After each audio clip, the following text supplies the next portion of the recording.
You can grow at the rate of your obedience.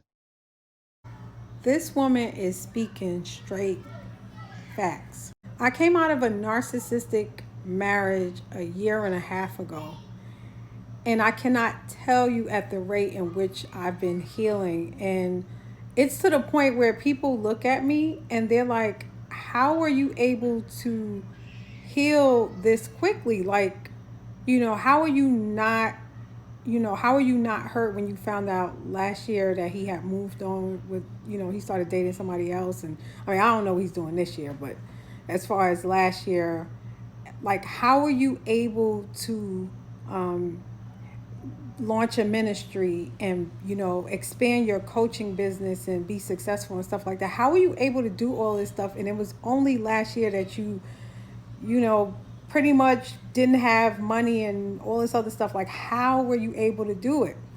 I'm telling you guys, the secret sauce is obedience to God. Everything that the Lord told me to do, I did it, and I did it with the quickness. If he told me to cut somebody off, no matter how cool I was with that person, cut them.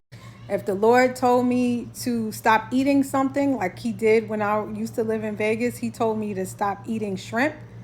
I was just like, Lord, really, shrimp? Like, you know how much I love the shrimp, Lord. I was eating a piece of shrimp, and he was like, you're eating a cockroach. I was like, really, Lord? But then I looked up the food laws in Leviticus, and not supposed to eat that. So guess what? I stopped eating it. Everything that the Lord told me to do, even in the divorce and the amount of money that my ex was trying to give me, I was like, is he really crazy? Like, who want this? What? Lord said, don't even worry about it. Just take whatever he give you. I'm going to multiply you leaps and bounds. Don't even worry about it. Every single thing that the Lord told me to do, I did it.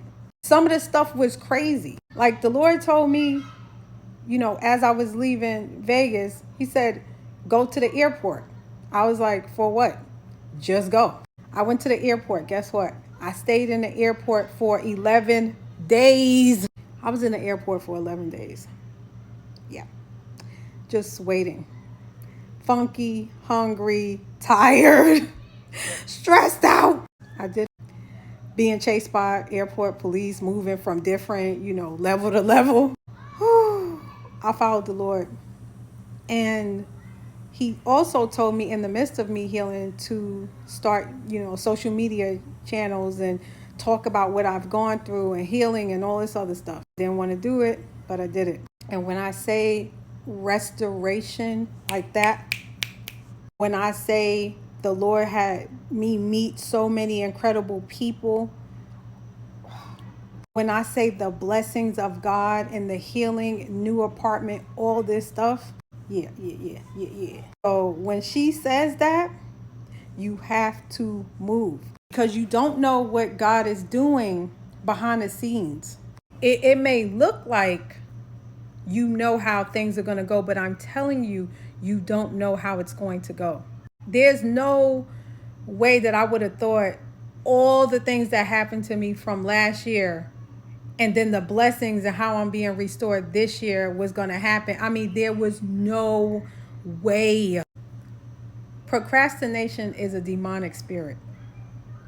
Anything that goes against your will, where you know for 100% that your life is going to be better on the other side of obedience and doing that thing, even if it's difficult, but you just can't seem to do it, or you'll start and stop. That's a cycle. That's a demonic spirit. And you got to pray and you got to fast to break that spirit of procrastination off of you, because it is a demonic spirit. And I know, because I used to suffer from procrastination. Now I get up and I do what I got to do. And I see how God's hand has been moving in my life. And I'm telling you guys, don't wait until tomorrow, because you are literally holding up your blessings. Do it today. Listen to God.